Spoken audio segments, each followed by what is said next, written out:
മദ്യവിൽപ്പനയുമായി ബന്ധപ്പെട്ട സാമൂഹിക സാഹചര്യങ്ങൾ കൂടി പരിഗണിച്ചാണ് താൻ റിപ്പോർട്ട് നൽകിയതെന്ന് ജസ്റ്റിസ് എം രാമചന്ദ്രൻ പറഞ്ഞു. നിലവാരമില്ലാത്ത 418 ബാറുകൾക്ക് താൽക്കാലികമായി പ്രവർത്തനാനുമതി നൽകേണ്ട ഒരു അടിയന്തര സാഹചര്യവുമില്ല. ഈ ബാറുകൾക്ക് വേണ്ടിയുള്ള മുറവിളി കാണുമ്പോൾ ഇതിന്റെ പിന്നിൽ ലോബിയിങ് ഉണ്ടെന്ന് വ്യക്തമാകും. ഈ 418 ബാറിനെ സംബന്ധിച്ചിടത്തോളം ആ ലോബിയിങ് വളരെ ശക്തമായിട്ട് ഉണ്ടാകാൻ ഇടയുണ്ട്. അത് അപ്പോൾ പല കാരണങ്ങളും, അതായത് അധികം തൊഴിലാളികൾക്ക് ജോലി ഇല്ലാണ്ടായി പോകുന്നു, അങ്ങനെ ആത്മഹത്യ ഉണ്ടാവാൻ.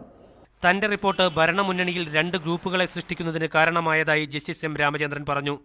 KPCC president VM Sudheeran, vice president VD Satheesan തുടങ്ങിയവർ ഒരു ഭാഗത്ത് നിൽക്കുമ്പോൾ മുഖ്യമന്ത്രിയും എക്സൈസ് മന്ത്രിയും മറുഭാഗത്താണ്. റിപ്പോർട്ട് നൽകുക മാത്രമാണ് താൻ ചെയ്തത്. നടപ്പാക്കണമോ എന്ന് തീരുമാനിക്കേണ്ടത് സർക്കാരാണ്. എന്നാൽ റിപ്പോർട്ടിൽ ചൂണ്ടിക്കാണിച്ച കാര്യങ്ങളിൽ ഉറച്ചു നിൽക്കുകയാണെന്നും ജസ്റ്റിസ് എം രാമചന്ദ്രൻ പറഞ്ഞു. മീഡിയ 1 കൊച്ചി.